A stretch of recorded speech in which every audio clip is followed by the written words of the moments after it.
Alright guys, तो अभी तक हमने बाकी होस्टिंग प्लान्स को कंपेयर कराया और बाकी होस्टिंग प्लान्स को कंपेयर करने के बाद जैसा मैंने बताया कि हमारी रिकमेंडेशन है कि आप ब्लूहोस्ट के साथ मूव करो। But again if you want to go with the other hosting plan you can go with that hosting plans too. That is totally up to you कि आप किस होस्टिंग प्लान के साथ जाना चाहते हो। If you are budget good then you can go with the Bluehost. अगर आपको लगता है कि बजट कंस्ट्रेंट है तो आप होस्टिंगर या फिर नेमचीप से भी परचेज कर सकते हो। These all are good platforms. जो जो चीज़ें हमें मिल रही थी वो मैंने आपको कंपेयर करके दिखाया। For our case we are going with the Bluehost, क्योंकि हम ब्लूहोस्ट की सर्विस यूज़ कर रहे हैं। ब्लूहोस्ट की सर्विस पे ब्लूहोस्ट के प्लेटफॉर्म से ही आई विल हेल्प यू कि कैसे आप इस प्लेटफॉर्म के साथ कंटिन्यू करोगे। So let me just share my screen कि हम अगर डोमेन या होस्टिंग हम परचेज कर रहे हैं, होस्टिंग के साथ हमें डोमेन फ्री मिल रही है, तो वो हमें कैसे परचेज करनी है। Let's move to the part कि how to purchase a hosting from Bluehost. तो let me share my screen. Alright guys, तो ये ब्लूहोस्ट का डैशबोर्ड है और ब्लूहोस्ट के डैशबोर्ड में जैसे मैंने बताया कि आपको सबसे पहले जाना है अपना होस्टिंग प्लान पर। होस्टिंग में आपको चूज़ करना है शेयर्ड होस्टिंग। शेयर्ड होस्टिंग में आपको नीचे आना है थोड़ा सा स्क्रॉल करके एंड देन आपको सेलेक्ट करना है अपनी सर्वर लोकेशन। आपको इंडियन सर्वर लोकेशन चाहिए या यूएस सर्वर लोकेशन चाहिए, accordingly you can select. For our case we are choosing India as our server location, तो इंडिया अपनी सर्वर लोकेशन में हमने चूज़ किया।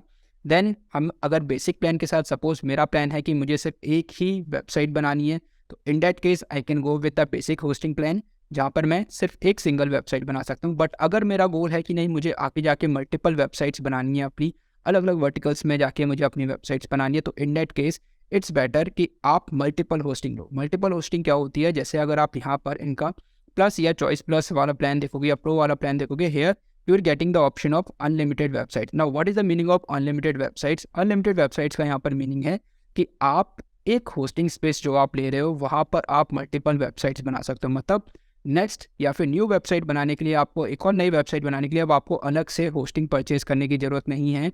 जो आप यहाँ पर स्पेस लोगे उसी स्पेस में बस आपको एक नई डोमेन लेनी है और इसी होस्टिंग पर आपको अलाइन कर देनी है। और ऐसा नहीं होगा कि पहली वाली वेबसाइट से इंटरमिक्स होगा। पहली वाली वेबसाइट बिल्कुल सेपरेट रहेगी, ये नई वाली वेबसाइट बिल्कुल सेपरेट रहेगी। तो गाइस ये कॉन्सेप्ट होता है आपका मल्टीपल होस्टिंग का, कि जहाँ पर आप अनलिमिटेड वेबसाइट्स बनाना चाहते हो। तो गाइस ऐसा भी होता है कि जैसे आप अपना लैंडिंग पेज बना रहे हो या फिर आप फ्रीलांसिंग कर रहे हो, और फ्रीलांसिंग के केस में आपको लगता है कि आपके पास क्लाइंट्स हैं और क्लाइंट से आप चार्ज कर रहे हो होस्टिंग का, पर उनकी वेबसाइट आप रख रहे हो अपने सर्वर पर अपने शेयर्ड प्लान में, तो इन डैट केस आप शेयर्ड होस्टिंग या फिर मल्टीपल वेबसाइट होस्टिंग भी आप इस वे में यूज़ कर सकते हो। ठीक, बाकी सारी चीज़ें ऑलमोस्ट सेम है। अनलिमिटेड SSD स्टोरेज मिल रहा है, यहाँ पर हमें 50 GB तक था, पर यहाँ पर हमारे पास अनलिमिटेड स्पेस है, तो अनलिमिटेड हम स्पेस को लेके इसको यूटिलाइज कर सकते हैं फॉर आवर वेबसाइट। तो गाइस मैं स्टार्ट कर रहा हूँ विद द बेसिक प्लान। आप चाहो तो अपर प्लान्स में जा सकते हो एज पर योर नीड। तो मुझे एक लैंडिंग पेज बनाना है और उस लैंडिंग पेज के लिए I am choosing the hosting. तो लेट्स सेलेक्ट इट।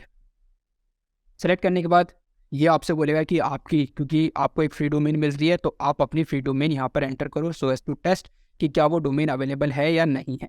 तो लेट मी जस्ट चेक कि अगर मैं चेक करता हूँ माई फर्स्ट वेबसाइट स्टेप्स, तो guys let me check with a new website और विथ अ न्यू डोमेन जो मैं बनाना चाहता हूँ।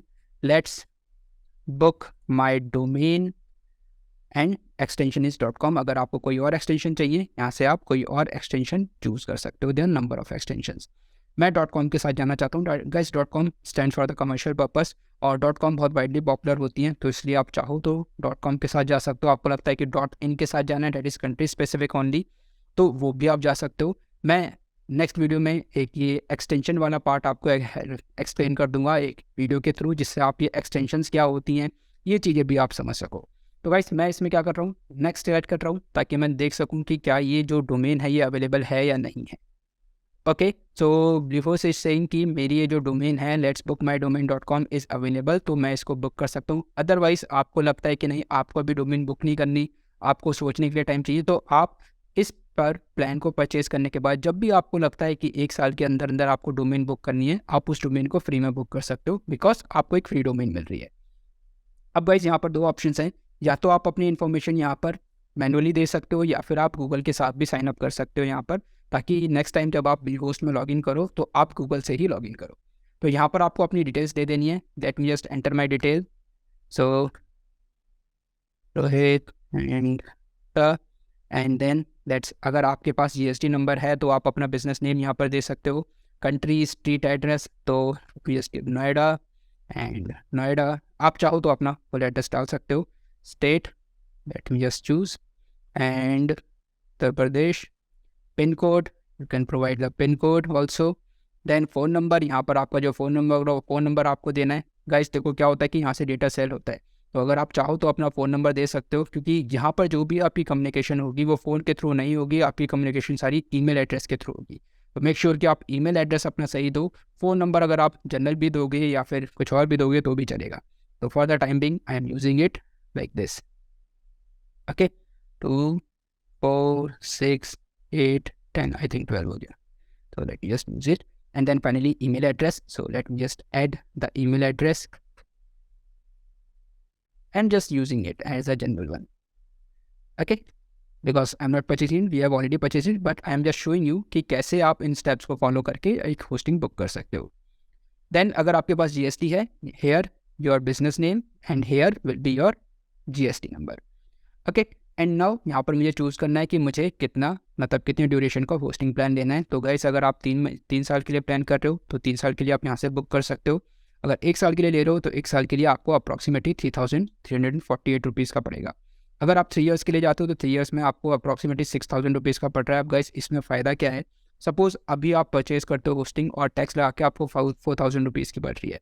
अगर आप 6,000 रुपीज़ में या फिर टैक्स लगा के 7,000 रुपीज़ में 3 ईयर्स के लिए बुक कर लेते हो, तो उसमें आपका फ़ायदा क्या है कि नेक्स्ट ईयर जब आप रिन्यू करवाओगे, अगर आप 1 ईयर का ले रहे हो तो नेक्स्ट ईयर फिर से आपको 4,000 या 4,500 रुपीज़ पे करने पड़ेंगे. एंड देन थर्ड ईयर फिर आपको 4,500 रुपीज़ पे करने पड़ेंगे. ठीक, तो उस केस में क्या हुआ कि आपने 3 साल में अप्रॉक्सीमेटली 12-13,000 रुपीज़ पे कर दिए. तो इसलिए बेटर होता है कि अगर आप लॉन्ग टर्म प्लान करके चल रहे हो, लॉन्ग टर्म आपकी प्लानिंग है कि हाँ आपको लॉन्ग टर्म ही इस इंडस्ट्री में रहना है, अपनी वेबसाइट को ग्रो करना है, लैंडिंग पेज को ग्रो करना है, तो गाइस रिकमेंडेबल है कि आप लॉन्ग टर्म के लिए परचेज करो. अदरवाइज अगर आप टेस्ट करना चाहते हो तो उस केस में आप स्टार्ट करो 1 ईयर से, एंड देन नेक्स्ट टाइम जब आप रिन्यू करवाओ मेक श्योर कि उसको लॉन्ग टर्म के लिए रिन्यू करवाओ, ताकि आपकी जो लॉन्ग टर्म कॉस्ट है उसको आप सेव कर सको. गाइस यहाँ पर आपको पैकेजेस एक्स्ट्रा है, these are just like add on services, ये आपको नहीं रखनी है. Just uncheck all these options because we do not want it. SSL certificate हमें मिल रहा है already and these are all the things. तो गाइस अगर हम देख रहे हैं 3 ईयर्स की, we are going with the 1 year only right now. तो हमें अप्रॉक्सीमेटली पड़ रहा है 4,000 रुपीज़ फॉर 1 ईयर. आपको इतना आ जाना है. GST आपको 18% लग रहा है. एंड देन फाइनली इस बॉक्स को चेक करना है एंड देन सबमिट. इतना करने के बाद आप जाओगे नेक्स्ट स्टेप पर जहाँ पर आपको पेमेंट करनी है. तो पेमेंट करने के लिए आपके पास मल्टीपल ऑप्शंस हैं, जिन ऑप्शंस के थ्रू आप चाहो पेमेंट कर सकते हो. तो आप चाहो यहाँ पर क्रेडिट कार्ड के थ्रू पेमेंट कर सकते हो, EMIs के थ्रू कर सकते हो, स्कैन एंड पे, कोई आपके पास UPI ऐप है, वॉलेट है उसके थ्रू, नेट बैंकिंग के through, pay later, UPI, Google Pay, WhatsApp, Paytm, means there are number of option जिनके थ्रू आप पे करके यहाँ से अपनी होस्टिंग परचेज कर सकते हो. तो गाइस अब लास्ट स्टेप यही है कि आपको पे करना है, और पे करने के बाद आपके सामने एक पेज आएगा जहाँ पर आपको एक इनवॉइस डाउनलोड करने का ऑप्शन आ जाएगा और अपना पासवर्ड क्रिएट करने का ऑप्शन आएगा. वो पासवर्ड वो होगा गाइस जिससे आप ब्लूहोस्ट में लॉगिन करोगे. तो गाइस इस टाइप से आप ब्लूहोस्ट पर जाकर या किसी दूसरे प्लेटफॉर्म पर जाकर आप इजीली होस्टिंग को परचेज कर सकते हो. तो गाइस अगर अभी तक आपको कुछ नई वैल्यू, कुछ नई चीज़ें सीखने को मिल रही हैं, कोई आपको लगता है कि आपने जो टाइम इन्वेस्ट किया है, जो मनी इन्वेस्ट करी है, वो उस चीज़ को लेके आपको चीज़ें समझ में आ रही हैं, तो गाइस नीचे कमेंट बॉक्स में ज़रूर लिखना. I will personally read and I will personally reply to your comments so that I come to know कि आप कितनी चीज़ें सीख रहे हो और कितना जो हमारे एफर्ट्स हैं वो आपको हेल्प कर रहे हैं. तो नेक्स्ट लेक्चर में मैं आपको ब्लूहोस्ट का डैशबोर्ड बताऊंगा कि जब आप होस्टिंग परचेज कर लेते हो उसके बाद कैसे आपको नेक्स्ट स्टेप में लेके जाना है अपनी होस्टिंग को, अपनी डोमेन को सेटअप करने में.